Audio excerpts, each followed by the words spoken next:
പ്രചാരണ രംഗം ചൂടുപിടിക്കുമ്പോൾ നാട്ടുവഴികളിൽ മാത്രമല്ല നഗരവഴികളിലും ചർച്ച രാഷ്ട്രീയം തന്നെയാണ്. കൊച്ചി നഗരത്തിൽ കലൂർ സ്റ്റേഡിയം പരിസരത്ത് മോർണിംഗ് വാക്കിന് എത്തിയവർക്കും പറയാൻ വിഷയം തെരഞ്ഞെടുപ്പും സ്ഥാനാർത്ഥികളും തന്നെയായിരുന്നു. ജനം TV ക്യാമറയ്ക്ക് മുന്നിൽ ഒരിടത്ത് ഒരുമിച്ചിരുന്നവർ മറയില്ലാതെ പൊളിറ്റിക്സ് പറഞ്ഞു. വാദവും പ്രതിവാദവുമായി അതങ്ങനെ കത്തിക്കയറി. തിരഞ്ഞെടുപ്പ് പ്രചാരണ രംഗം സജീവമാകുമ്പോൾ എത്തുന്നിടത്തെല്ലാം തന്നെ ചർച്ചാ വിഷയം എന്ന് പറയുന്നത് തിരഞ്ഞെടുപ്പാണ്, സ്ഥാനാർത്ഥികളെ കുറിച്ചാണ്. നമ്മളിപ്പോൾ ഉള്ളത് കലൂർ സ്റ്റേഡിയം പരിസരത്താണ്. ഇവിടെ രാവിലെ നടക്കാൻ ഇറങ്ങുന്ന നിരവധി സുഹൃത്തുക്കൾ, അവർ വിവിധ മേഖലകളിൽ വന്ന് ഒരുമിച്ച് മോർണിംഗ് വാക്കിന്റെ ഭാഗമായി സുഹൃത്തുക്കളായ ആളുകളാണ്. ഇപ്പോൾ തന്നെ അവരുടെ സംസാരം എന്ന് പറയുന്നത് സ്ഥാനാർത്ഥികൾ തന്നെയാണ്. അത് KJ ഷൈൻ ടീച്ചർ ആണെങ്കിലും, ഒപ്പം തന്നെ K രാധാകൃഷ്ണൻ സാർ ആണെങ്കിലും, ഒപ്പം ഹൈബി ഈഡനാണെങ്കിലും അവരുടെ എല്ലാം കാര്യങ്ങൾ, ഒപ്പം തന്നെ പല ഭാഗങ്ങളിൽ നിന്നുള്ള ആളുകളുണ്ട്. വർഷങ്ങളായി ഇവിടെ താമസമാക്കിയവരാണ്. കണ്ണൂർ ജില്ലക്കാരടക്കമുള്ള ആളുകൾ ഇവിടെ ഉണ്ട്. അവരുടെ എല്ലാം വോട്ട് ഇത്തവണ എറണാകുളം മണ്ഡലത്തിലുമാണ്. ആ ഒരു തെരഞ്ഞെടുപ്പിന്റെ സംസാരം ഇപ്പോൾ തന്നെ അവർ തുടങ്ങിക്കഴിഞ്ഞു. നമുക്ക് ആദ്യം തുടങ്ങാം. സാർ, എങ്ങനെയാണ് ഒരു സാധ്യതകളും കാര്യങ്ങളൊക്കെ സാറിന്റെ ഒരു വിലയിരുത്തൽ? സാധ്യതകൾ എൻ്റെ നോട്ടത്തിൽ ഹൈബിക്കാണ് ഇവിടെ മുൻതൂക്കം, എറണാകുളത്തും. ഈ പറയും പോലെ ആ യുവത്വത്തിന്റെ പ്രതിനിധി എന്നുള്ള നിലയ്ക്ക് ആൾക്കാരെല്ലാം ലെവലിൽ ശ്രദ്ധിക്കപ്പെടുന്ന ഒരു സ്ഥലമാണ്. പക്ഷേ നിർഭാഗ്യം എന്ന് പറയട്ടെ, ഈ പറയും പോലെ ആരൊക്കെ മാറി വന്നിട്ടും ഇവിടുത്തെ വികസനം എന്നുള്ളത് ഒന്നും തന്നെ നടക്കുന്നില്ല. പ്രത്യേകിച്ച് ഈ പറയും പോലെ കുടിവെള്ളത്തിൻ്റെയും ഈ വേസ്റ്റ് മാനേജ്മെൻറ്റും. വികസനമാണ് ഒരു പ്രധാനപ്പെട്ട ഏറ്റവും വലിയ പ്രശ്നം ഇവിടെ ഇത് തന്നെ. വികസനം ഒന്നും തന്നെ എറണാകുളത്തിന് നടക്കുന്നില്ല എന്നുള്ളത് തന്നെയാണ്. എങ്ങനെയാണ് ഇത് കണ്ണൂരുകാരനാണ്, എന്റെ ഒരു നാട്ടുകാരൻ കൂടിയാണ്. എങ്ങനെയാണ് കണ്ണൂരിൽ നിന്ന് ഇവിടെ വന്നിരിക്കുന്നത്? 2008 മുതൽ ഇവിടെ തന്നെയാണ്. അടുത്താണ്. അല്ലല്ല, ഞാൻ കണ്ണൂർ പാനൂരാണ്. ഏറ്റവും രാഷ്ട്രീയ പോരാട്ടങ്ങളുടെ രാഷ്ട്രീയത്തിലൊക്കെ പ്രവർത്തിച്ച ഒരാളാണ്. രാഷ്ട്രീയമൊക്കെ നിരീക്ഷിക്കുന്ന ഒരാളും കൂടിയാണ്. കൃത്യമായിട്ടെന്ന് പറയില്ല, എനിക്ക് പഠിച്ചു സംസാരിക്കുന്ന വ്യക്തിയാണ്. ഇപ്പൊ നമ്മൾ നേരത്തെ സംസാരിച്ചപ്പോൾ മറ്റുള്ളവർ അദ്ദേഹത്തെ കുറിച്ച് പറഞ്ഞിരുന്നത് രാഷ്ട്രീയം കൃത്യമായി തന്നെ വിലയിരുത്തി നിരീക്ഷിച്ച് പഠിച്ച് സംസാരിക്കുന്നത്. കാരണം അത്തരം കാര്യങ്ങൾ ആധികാരികമായി പറയുന്നതാണ് കൂടുതൽ ശക്തമെന്ന് വന്നുകൊണ്ട് തന്നെ ഞാൻ അതുകൊണ്ട് തന്നെ കൂടുതൽ താങ്കളോട് ചോദിക്കട്ടെ, എങ്ങനെയാണ് ഈ ഒരു കേരള രാഷ്ട്രീയത്തിൽ ഇത്തവണ പ്രത്യേകിച്ച് NDA കൂടുതൽ ശക്തമാകുന്നു എന്നൊരു വരുന്നു, ആ രീതിയിലേക്ക് വരുന്നു, കാര്യങ്ങൾ മാറ്റം വരുന്നു, എങ്ങനെയാണ് താങ്കൾ കാണുന്നത്? നമ്മൾ വർഷങ്ങളോളം കാണുന്നല്ലേ രണ്ട് മുന്നണികൾ മാറി മാറി വന്നിട്ട് നമുക്ക് ഒരു ജനം എന്ന നിലയ്ക്ക് നമുക്ക് കാണാൻ പറ്റുന്ന നമ്മൾ കണ്ടുകൊണ്ടേയിരിക്കുക. ഒരു മാറ്റം വരണം. മാറ്റം എപ്പം ജനങ്ങൾക്കും അല്ലെങ്കിൽ നമ്മളെ പൊതുജനങ്ങൾക്കുള്ള മാറ്റം എല്ലാവരും ഉദ്ദേശിക്കുന്ന ഒരു സംഗതി തന്നെയാണ്. അപ്പം മാറ്റം വരണം. പക്ഷേ മാറ്റം വരാൻ കേരളത്തിൽ ആയിട്ടില്ല എന്നാണ് എൻ്റെ വിലയിരുത്തൽ. കുറച്ചും കൂടി ടൈം എടുക്കും. അതൊരു ഘട്ടമായ ഒരു കാര്യമാണെന്നാണ്. എന്നാലും BJP പോലെ കയറുന്നുണ്ട്, മുന്നിൽ കയറുന്നുണ്ട്, ഒരു സംശയമില്ല. കഴിഞ്ഞ പല ഇലക്ഷൻ വെച്ച് നോക്കുമ്പോഴത്തേക്കും ഇപ്പോൾ ഈ പ്രാവശ്യം അതിനേക്കാളും നല്ലൊരു ഫലം അവർക്ക് പ്രതീക്ഷിക്കാം. അല്ല, ഇനി BJPക്ക് ഇവിടെ സീറ്റ് കിട്ടാൻ സാധ്യതയുണ്ട് കേട്ടോ. ഇത് നല്ലൊരു സമയമാണ് ഇതിപ്പോൾ. ബെസ്റ്റ്. ഇപ്പം ശരിക്കും ഒരു മാമ്പഴം പോലെയാണ്, പഴുത്തിരിക്കുന്ന സമയമാണ്. ഇനി പറിച്ചെടുക്കാനേ ഉള്ളൂ. അത് എങ്ങനെ പറിച്ചെടുക്കും എന്നുള്ളതാണ് നമുക്ക് ഇനി അറിയാനിരിക്കുന്നത്. ജൂൺ 4 നമുക്കത് കാണാം. ഒന്നിൽ കൂടുതൽ സീറ്റ് കിട്ടുന്നതാണ് എൻ്റെ ധാരണ.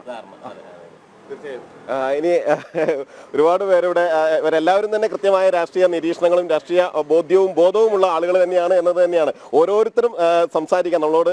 കാരണം അവരുടെ എല്ലാം സൗഹൃദ സംഭാഷണങ്ങളിൽ അടക്കമുള്ള രാഷ്ട്രീയം വിലയിരുത്തുമ്പോൾ തന്നെ നമുക്ക് മനസ്സിലാകും എത്രമാത്രം രാഷ്ട്രീയത്തെ കാണുന്നവരാണ്, പൊളിറ്റിക്സിനെ എത്ര ആധികാരികമായി കാണുന്നവരാണ് എന്ന്. എങ്ങനെയാണ് കാണുന്നത് ഇതിന്റെ ഒരു? ഇവിടെ മിക്കവാറും ഹൈബീഡൻ തന്നെ ജയിക്കുള്ളൂ. അത് കോൺഗ്രസിന്റെ കുത്തക മണ്ഡലം, എറണാകുളം കോൺഗ്രസിന്റെ കുത്തകയാണ്. അവിടെ വേറൊരു മാറ്റം പ്രതീക്ഷിക്കുന്നില്ല. ഇവിടെ ഒരു വികസനം നടത്തിയില്ലെങ്കിലും ഇവിടെ ഒരു സ്ഥാനാർത്ഥി കോൺഗ്രസിന്റെ മണ്ഡലമാണ് ഇവിടെ. അതും ലത്തീൻ കത്തോലിക്കനായിരിക്കണം എന്നുള്ളത് നിർബന്ധമാണ് ഇവിടെ. ലത്തീൻ കത്തോലിക്കനാണോ പിന്നെ വേറൊന്നും നോക്കണ്ട. ജാതിപരമായിട്ടുള്ള ഒരു ഡിവിഷൻ ഇവിടെ ഉണ്ട്. തന്നെ യാഥാർത്ഥ്യമാണ് പറയുന്നത്. നമ്മളെ സാധ്യതകളാണ് പറയുന്നത്. എല്ലാ പ്രാവശ്യവും IB തന്നെയാണ് ജയിച്ചുകൊണ്ടിരിക്കുന്നത്. പക്ഷെ ഇപ്രാവശ്യം വളരെ ശക്തമായിട്ടുള്ള ഇതാണ് ടീച്ചറുടെ ഇലക്ഷൻ പ്രചരണം. നമുക്ക് വളരെ പ്രതീക്ഷയുണ്ട്. അത് പാർട്ടി ചിഹ്നത്തിലാണ് ഇപ്രാവശ്യം ഇത് ചെയ്യണം. അത് വളരെ നമ്മൾ ശക്തിയോടെ തന്നെയാണ് കാണുന്നത്. തീർച്ചയായും. അതിനിടയ്ക്ക് നമ്മുടെ വടകര സ്വദേശി തന്നെയായ സാർ ഒരു ലോട്ടറി എടുത്തൊരു ഭാഗ്യം പരീക്ഷിക്കുകയാണ്. ചേട്ടനും ഉണ്ട്. രണ്ടുപേരും ഭാഗ്യ പരീക്ഷണവും ഭാഗ്യ വിൽപ്പനയും നടക്കുന്നു. അതേ ഒരു ഭാഗ്യ പരീക്ഷണം തന്നെയാണ് ഈ തെരഞ്ഞെടുപ്പ് കാലത്ത് നടക്കുന്നത്. ഇതിൽ ഈ ബമ്പർ, അതായത് 1 കോടി രൂപയുടെ സമ്മർ ബമ്പർ അല്ലേ, സമ്മർ ബമ്പർ പിടിച്ചോ. അപ്പോ ഇത് ആർക്ക് അടിച്ചാലും, ഇത് അടിക്കുന്ന ഭാഗ്യവാൻ ആരാണെങ്കിലും കേരളത്തിലെ മത്സരത്തിൽ ആരാണ് പ്രധാനം അല്ലെങ്കിൽ മുന്നിലെത്തുക എന്ന് തന്നെയാണ്. എന്താണ് സാറിന്റെ ഒരു അഭിപ്രായം? എൻ്റെ അഭിപ്രായത്തിൽ ഇവിടെ KS രാധാകൃഷ്ണൻ വരണമെന്നാണ് നമ്മൾ ആഗ്രഹിക്കുന്നത്. അത് എത്രത്തോളം പോകുന്നുണ്ടോ പറയാൻ പറ്റില്ല. പക്ഷേ അത് ഒരു പ്രത്യേകത എന്ന് വെച്ചാൽ അദ്ദേഹം നിന്ന സ്ഥലങ്ങളിലെല്ലാം വലിയ തോതിൽ, ആലപ്പുഴയിൽ നിന്നപ്പോൾ അദ്ദേഹത്തിന്റെ വോട്ട് വലിയ തോതിൽ വർദ്ധിപ്പിക്കാൻ കഴിഞ്ഞു. എന്തുകൊണ്ടും അങ്ങേർക്ക് വിവരവും എല്ലാം ഉള്ള ആളാണ്, വിദ്യാഭ്യാസവും എല്ലാം ഉള്ള ആളാണ്. അതുകൊണ്ട് അയാൾ വിജയിച്ചാൽ നല്ല രീതിയിൽ മുന്നോട്ട് പോകും. ഈ IB ഈഡനിൽ വന്നിട്ട് എന്ത് കാര്യമുണ്ട്? അതിനെ കൊണ്ടൊരു കാര്യമില്ല. സാർ വേറൊരു കാര്യം, ഇപ്പൊ ഈ കേരളത്തിൽ സംബന്ധിച്ചിടത്തോളം BJP വലിയൊരു വളർച്ചയുടെ ഘട്ടത്തിലാണ് നമുക്ക് മനസ്സിലാക്കാം. ആ വോട്ടിംഗ് ശതമാനം അടക്കം പരിഗണിക്കുമ്പോൾ നമുക്കത് കാര്യം മനസ്സിലാക്കാൻ കഴിയും. എങ്ങനെ ജനം മാറി ചിന്തിച്ചു തുടങ്ങിയെന്ന് സാറും കരുതുന്നുണ്ടോ? ഇപ്പം ലേഡീസാണ് കൂടുതലായിട്ടും ചിന്തിച്ചു തുടങ്ങുന്നത്. അവർക്ക് അറിയണം ഇത് BJP വന്നാലേ ഇവിടെ വളർച്ച ഉണ്ടാവുള്ളൂ. ഈവൻ മുസ്ലിം ലീഗ് വരയ്ക്കും ലേഡീസ് അറിയാതെ വോട്ട് BJPക്ക് ചെയ്യും, ഉറപ്പാണ്. അതായത് മറ്റു എതിർപ്പുകളെല്ലാം തന്നെ, അല്ലെങ്കിൽ തെറ്റിദ്ധരിപ്പിച്ചത് കൊണ്ട് മനസ്സുകളിലേക്ക് കയറിയ എതിർപ്പുകളെല്ലാം മാറുമെന്നാണ് സാറിന്റെ ഒരു അഭിപ്രായം. എങ്ങനെയാണ് ചേട്ടാ ഇതിനെ കാണുന്നത്? ഒരു ഇലക്ഷനൊക്കെ വീക്ഷിക്കുന്നത്, ഈ ഭാഗ്യപരീക്ഷണത്തിനൊപ്പം തന്നെ ഇലക്ഷനും തെരഞ്ഞെടുപ്പും വീക്ഷിക്കുന്നുണ്ടല്ലോ, എങ്ങനെയാണ് കാണുന്നത്? രാഷ്ട്രീയം എല്ലാ രാഷ്ട്രീയക്കാരും നമുക്ക് വേണമല്ല, അങ്ങനെ എല്ലാവരും വേണം, എല്ലാവരുടെയും പിന്തുണയും വേണം. വേണം. അതെ, നമ്മൾ സാധാരണക്കാർക്ക് എല്ലാവരും മുന്നിട്ട് വരണം. ഇവിടെ വീണ്ടും ചർച്ചകളിലേക്ക് തന്നെ കാര്യങ്ങൾ പോയിട്ടുണ്ട്. എങ്ങനെയാണ് ഇതിനെ കാണുന്നത്? നമ്മൾ കാണുന്നത് IB തന്നെ ജയിക്കൂടെ, അത് സാധാരണയായിട്ട് അങ്ങനെ തന്നെ നടക്കും. അതിൽ വലിയൊരു അട്ടിമറിക്കൊന്നും ഒരു സാധ്യത ഒന്നുമില്ല എറണാകുളത്തെ സംബന്ധിച്ചിടത്തോളം. ഈ കേരളത്തിലെ മൊത്തത്തിൽ എങ്ങനെയാ ഒരു സീറ്റ് എനിക്ക് പറയാനായിട്ട് അറിയില്ല, അതറിയുന്നത് രാഷ്ട്രീയം അറിയുന്നവരോട് ചോദിക്കണം. സാറ് പറയുന്നത് അല്ല, പറഞ്ഞു സാറിന് കേരളത്തിലെ മൊത്തം സീറ്റിൽ ഒരു 3 സീറ്റ് LDFന് കിട്ടാൻ സാധ്യതയുണ്ട്. 3 സീറ്റ് മിനിമം.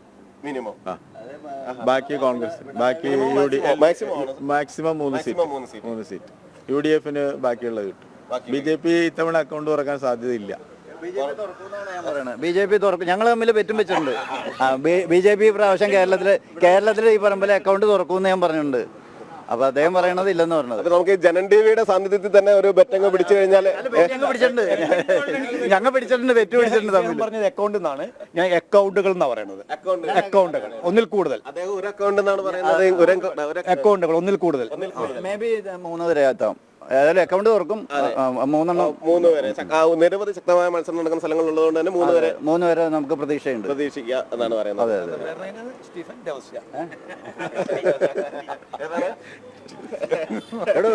ഇവിടെ ജാതിയെ പേരൊന്നും ചോദിക്കുന്നത്. എങ്ങനെയാണ് ഞാൻ പറഞ്ഞല്ലോ, അല്ല അവിടെ പറഞ്ഞു. ഇവിടെ സംബന്ധിച്ചിടത്തോളം ഹൈബ്രിഡ് മാത്രമേ ജയിക്കുള്ളൂ. ഹൈബ്രിഡ് നിങ്ങൾ ഇനി ഭൂലോകത്തിന് എവിടെന്നെങ്കിലും സ്ഥാനാർത്ഥി വന്നാലും ഹൈബ്രിഡിന് മറിക്കാൻ ഇവിടെ ഇന്നത്തെ നിലവിലില്ല.